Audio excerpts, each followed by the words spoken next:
The number of students studying at the University of Glasgow has grown by 5,000 in the last 5 years. To meet this increase, there has been an explosion in the amount of privately owned, purpose-built student accommodation. In the same 5-year period, an additional 30 new developments have been built across the city.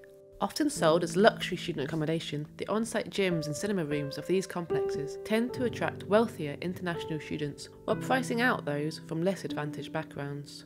Some argue that a better use of these prime locations might be to build much needed social housing, putting the needs of the local communities first. As more and more students move in, some long-term residents have moved out, creating its own set of problems. It's about the people that have been lost. All of a sudden they haven't got neighbours who they can talk to, who maybe would be looking after them or looking out for them. You know, you get a sense of isolation from when you're the ones that are left behind. The whole concept of student accommodation is not new because, of course, students have been accommodated in HMOs and private rented flats and tenements throughout the West End for many years. I think the change now is that we're seeing purpose-built accommodation, and that's what's different, because that tends to concentrate the provision. We feel it's been a lost opportunity, because if it had been done more intelligently into a master plan and with more community consultation, a more mixed, cohesive community could have been produced. The big bugbear for a number of people is the fact that they pay no council tax. We understand that, but these private developments don't pay business rates. Now, I've been looking at this and the only thing I can think is that they pay corporation tax, which goes to the Westminster Treasury and doesn't come in to, you know, Scotland, doesn't come to the Scottish Parliament, therefore it doesn't come to local communities.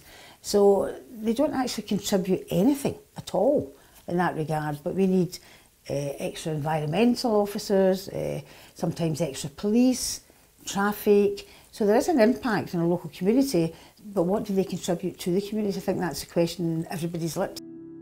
The boom in these type of developments happened following changes to Glasgow City Council guidance, which meant that some planning applications that would have previously been refused were now accepted, with agreements to pay a fee for overdevelopment. This suddenly meant, when the new policy came in, that a site which would have perhaps only been able to put 50 student beds on it, suddenly you can put 100. And that's where the money stacks up.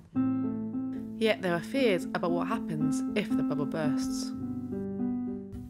When you've got issues in this sort of wider policy area about the Home Office saying, you know, we're not going to let all of the students in that came before, that there might be an impact of Brexit if people aren't wanting to choose to come to the UK, where they might have done before as a kind of portal to Europe as a base for their studies.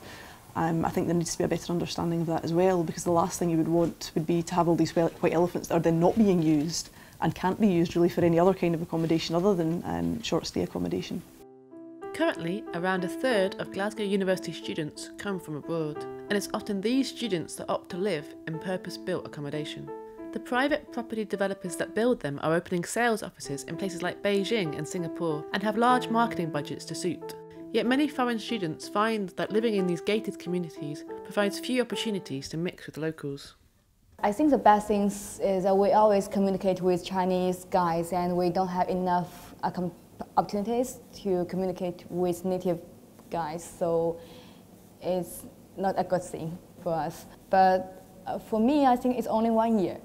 So what we really need is get a degree, maybe have the more ability to live independently. I think they should do something to mix students up, because I think most of us have this desire to communicate with others, to contact with different cultures. Some argue that the issues around the growth of student accommodation in Glasgow are symptomatic of wider problems surrounding attitudes towards housing in our society.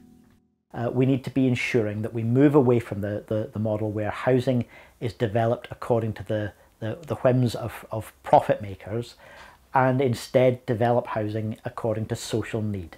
There's much more debate about this in the wake of the Grenfell disaster, and in many ways it's overdue that debate is happening. The purpose of building a home is to give someone a house, to ensure that people are housed to a high standard, not speculative investment. That is the wrong purpose for housing development. In a recent clash between community and developers, Glasgow City Council overturned a decision which had originally refused planning permission to a new development in Yorkhill. Now given the go-ahead, the new development will contain 45 flats. While Committee Chairman Glenn Elder has said that this was the most difficult planning decision he had made, and that there was always going to be dissatisfaction somewhere, local representatives and community groups have spoke out against the decision. A letter from local SNP representatives Sandra White, Alison Thulis and Angus Miller formally registered vociferous objections to the decision, claiming that the City Development Plan and Supplementary Guidance 10 give a clear basis for the rejection of further student accommodation in the area. While the Yorkhill and Kelvin Grove Community Council have written an open letter to Sandra White, stating, "This appeal decision has damaged our belief in Glasgow City Council in relation to planning, potentially beyond repair." As the number of purpose-built student accommodation developments continue to rise, Glasgow City Council has been accused of creating a student village by stealth and putting the pursuit of profits over the needs of the local community.